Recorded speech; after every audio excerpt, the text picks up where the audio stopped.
So my name is Dina, and I'm currently racing for HBL AMC, DHS City Karachi, Pakistan State Oil, and Gobi's Paints for the 2025-2026 racing season.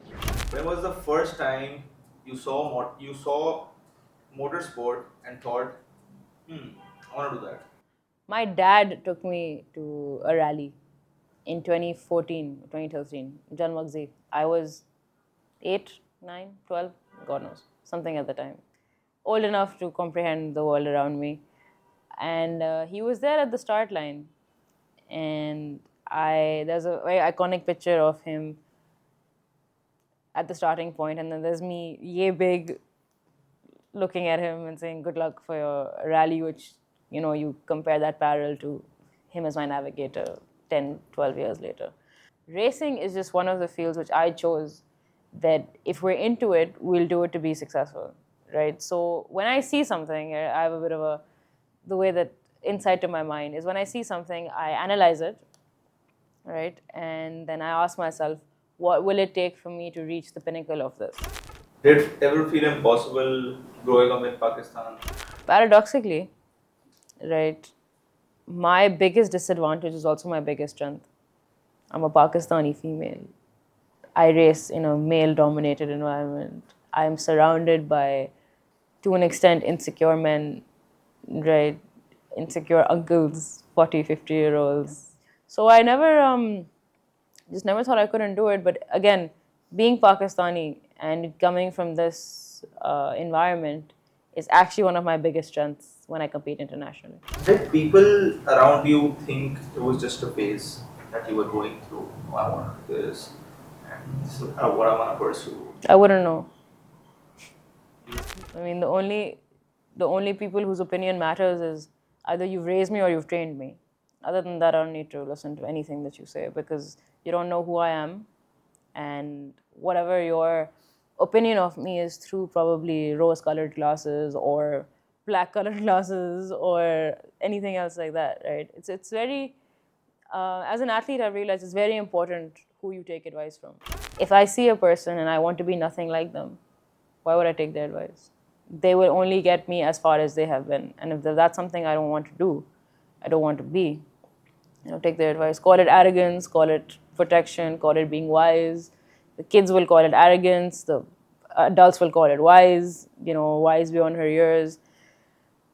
I don't ask because the truth is, I have all I need in the people I surround myself with my dad, with the people that have trained me, including my father, the people I look up to, Susie, Hamilton, Verstappen. I want to be like them. Therefore, I take their advice, right? You don't take advice from people you don't want to be like. Was there ever a moment where you questioned yourself? And any wise person will always check in and ask, of course, and ask themselves every month if you need to, that am I going in the right direction? Am I going somewhere where maybe I can't come back from? Especially the next step I've taken in motorsport, I'm taking my entire country with me. You ask yourself every month that is this the right thing? Do I have the time? Do I have the resource? Do I have the energy putting into this? Never a question of do I have the skill. Skill can be developed. Coming back to the dream, uh, what does Pakistan mean to you when you wear the helmet? Everything. Grown up from the land, eaten food from the land, right? Educated myself. Well, hardly, always did skip school, but to some extent, educated myself on the land, right? Everything I've done, my running, my training, my resource, the people I meet with, the companies I represent, are all rooted in this country and this country's mentality. The Pakistani people, we have this my way or the highway mentality. So, looking back, was the dream ever really Formula One or was it simply racing? It was always Pakistan. The dream was to always represent Pakistan on an international stage. It was never about racing. It was always about my country. Right? Racing at the end of the day is a rich man's sport. Say it however you want it, right? To get to Formula One, you need at least 15 to 17 million dollars from the basic to the top. That is just the baseline cost, which is monetary. the things that the drivers have given up, other than that, is just unfathomable. Why I want to carry Pakistani companies on my race, strictly Pakistani companies. There are thousands of motorsport companies in the world, international. Why haven't I approached them yet? With my standings, with my licenses, with my experience.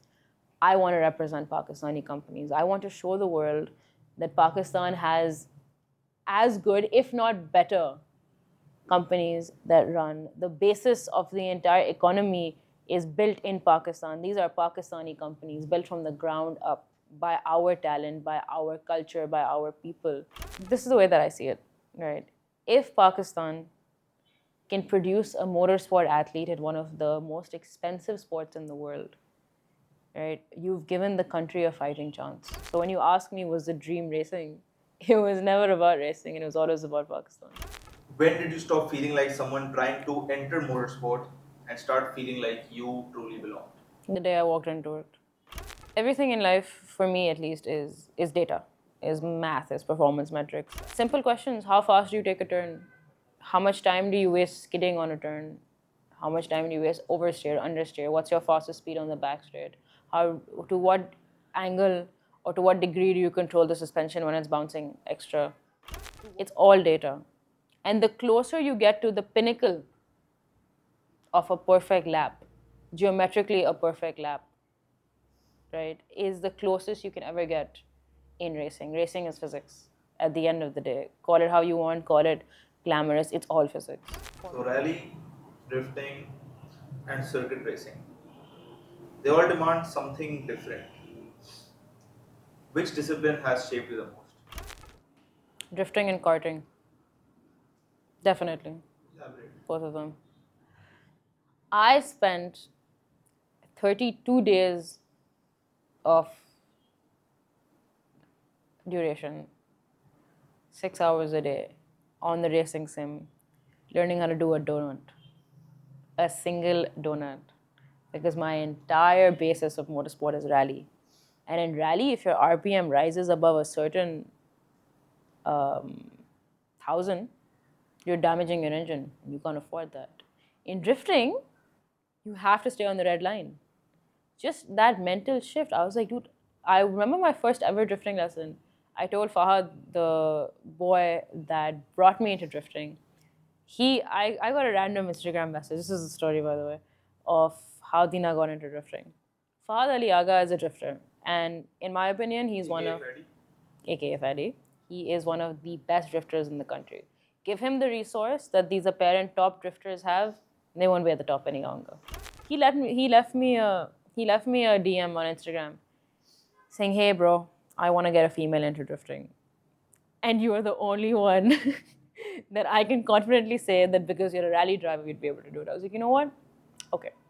What's that one achievement that means more to you than people probably realize? Karting lap time. I had everything against me. I'm a rally driver, I'm aggressive, I'm overweight, well, not really overweight, but you know what I mean. Everything was against me, dude. People had said, "Yaar, Dina, tu chhod de, tu rally kar. This is not rallying, and if you're not going to get the karting basics, you won't get the karting basics." And I was like, yeah, buddy. Okay, thank you for your advice, but I don't know who you are. Thank you so much. You must be faster than me, but I bet if I put you in a rally car, you'll probably die. What was going through your mind the first time you sat beside Nadir Uncle before a rally stage? So I've sat with my dad, which is basically the same thing, to be honest. So I'll give you the experience of sitting with my dad for the first time. You know, there's a meme where they're like, there are levels to this. that was my first reaction. Then there are definitely levels to this in terms of I didn't know a car could perform on the edge as much as my dad would show me, but I was always studying his movements to the extent where me and my inventious mind wanted to create a, a false rib cage and a false spine that I could put on my dad and then mimic his movements and then put that on me to race. Has there ever been a moment where you thought, I can actually compete at this level?